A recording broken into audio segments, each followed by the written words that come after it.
Halo, selamat sore Pak Arta dan Bu Popi. Perkenalkan, nama saya Fitri. Saya Shirley. Saya Nika. Saya Adel. Dan saya Andini. Oke, hari ini kami akan mempresentasikan mengenai regenerasi tanaman tomat atau Solanum lycopersicum secara in vitro melalui jalur organogenesis langsung.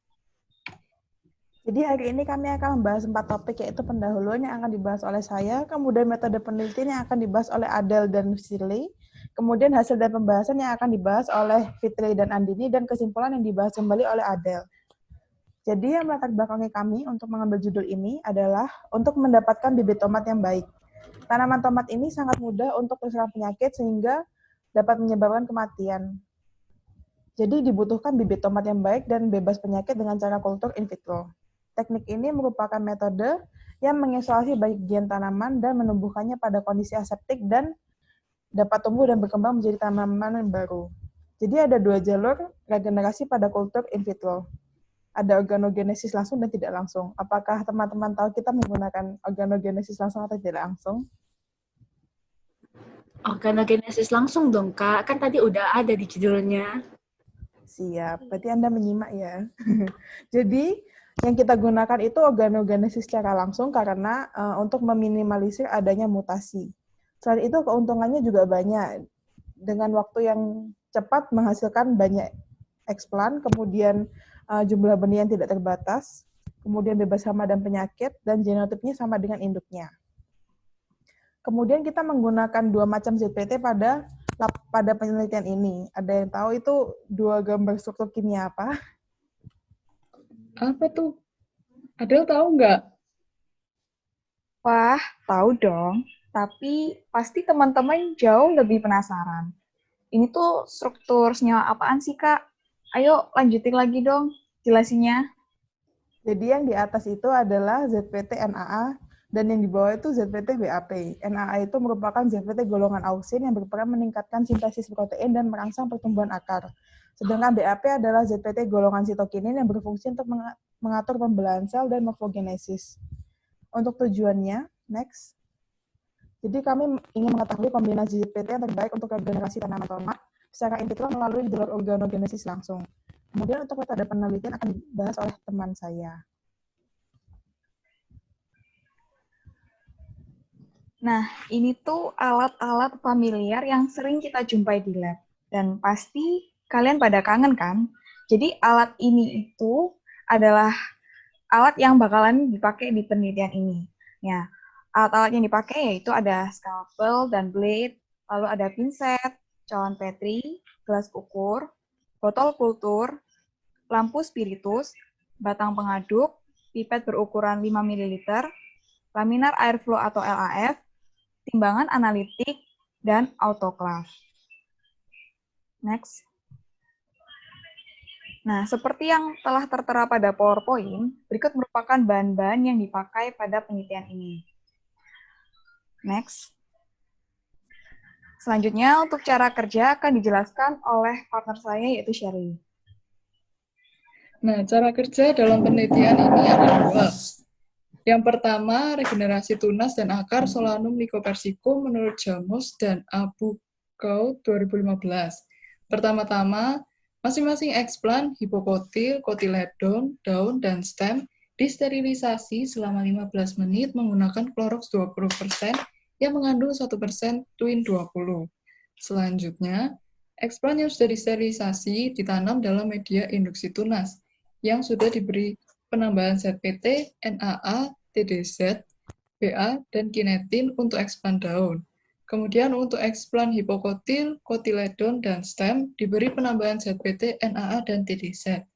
Selanjutnya, tunas yang telah tumbuh ditanam dalam media perakaran, lalu kemudian diamati pertumbuhan tunas dan akar pada masing-masing eksplan.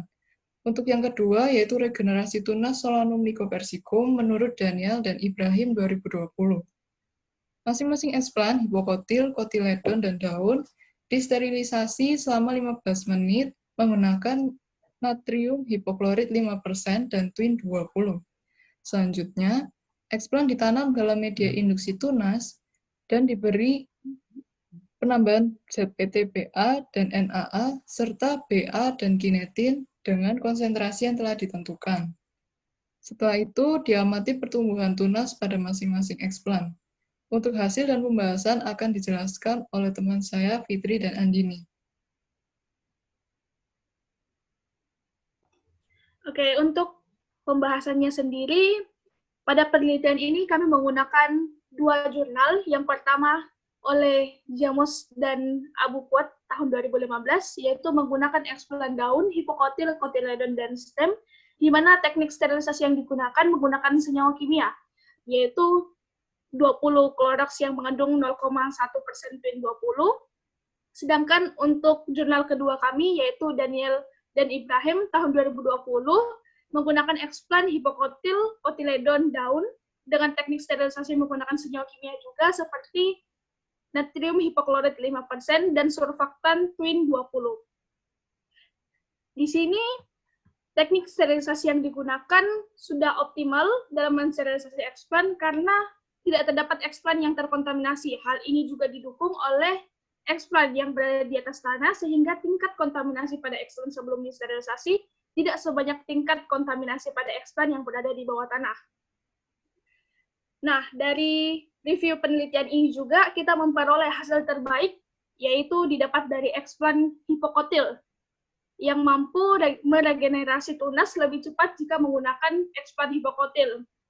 Eksplan dalam hal ini juga, eksplan hipokotil yang paling baik dalam menghasilkan rata-rata jumlah tunas dibandingkan eksplan daun atau eksplan yang lainnya. Namun, perkembangan eksplan sangat berpengaruh terhadap media tanamnya, di mana jika ditanam pada media yang sesuai, maka akan menghasilkan hasil yang sesuai juga, dan hasil yang terbaik tentunya.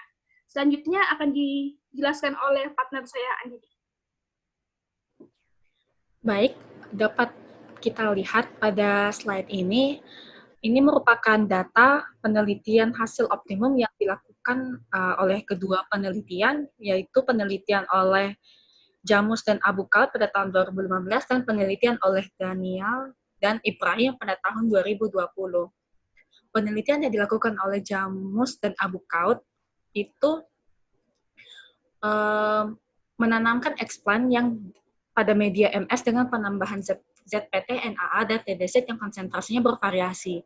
Hasil terbaik pada penelitian Jamus dan Abu Khaut ini ditunjukkan pada perlakuan media dengan penambahan 2,7 mikromolar NAA dan 2 mikromolar TDZ, di mana eksplan membentuk tunas dan akar dengan persentase 19,8% dan 56,6% untuk persentase pembentukan akar, dengan rata-rata jumlah tunas yang terbentuk sebanyak 1,19 dan rata-rata jumlah akar yang terbentuk sebanyak 5.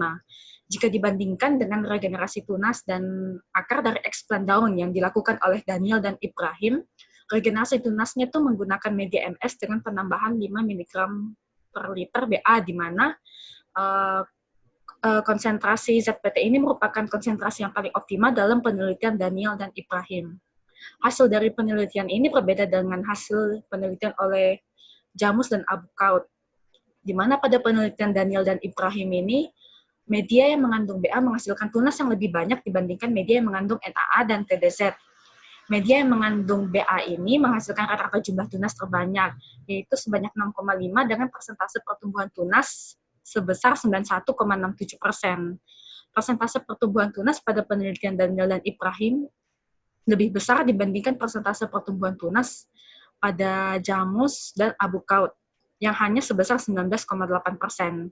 Hal ini disebabkan karena ZPT-BA atau bensil adenin merupakan ZPT yang terbaik dalam meregenerasikan tunas, dan ZPT yang paling baik dalam multiplikasi tunas, diferensiasi sel pada akar dan pucuk tanaman, menstimulasi pembelahan sel dan pembentukan tunas hingga menghasilkan plantlet, sehingga dapat meregenerasikan tunas dengan baik. Namun kekurangan dari penelitian oleh Daniel dan Ibrahim ini tidak mencantumkan data untuk induksi perakaran. Walaupun tidak tercantumkan data untuk hasil perakaran, namun kita dapat mengasumsikan bahwa penelitian oleh Daniel dan Ibrahim menghasilkan regenerasi tunas dan akar yang lebih baik dibandingkan Jamus dan Abu Khaut. Selanjutnya untuk yang kesimpulan ini akan dilanjutkan oleh partner saya, Adele.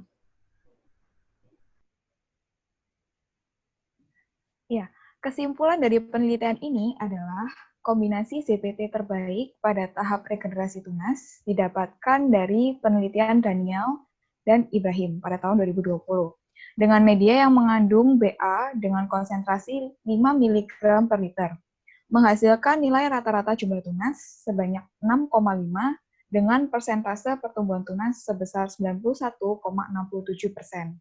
Sedangkan untuk tahap induksi perakaran, ZPT terbaik terdapat pada penelitian oleh Jamos dan Abu Qawaud tahun 2015 yang menggunakan ZPT auksin berupa NAA untuk menginduksi akar dan menghasilkan rata-rata jumlah akar sebanyak 5 dengan persentase pertumbuhan akar sebesar 56,6%. Next. Oke, sekian presentasi dari kami. Mohon maaf apabila ada kesalahan kata. Terima kasih. Thanks. Arigato. Komawo. Nah, teman-teman, jika ada yang ingin ditanyakan, monggo, santuy saja. Tarik, sis. Semongko. Semoga.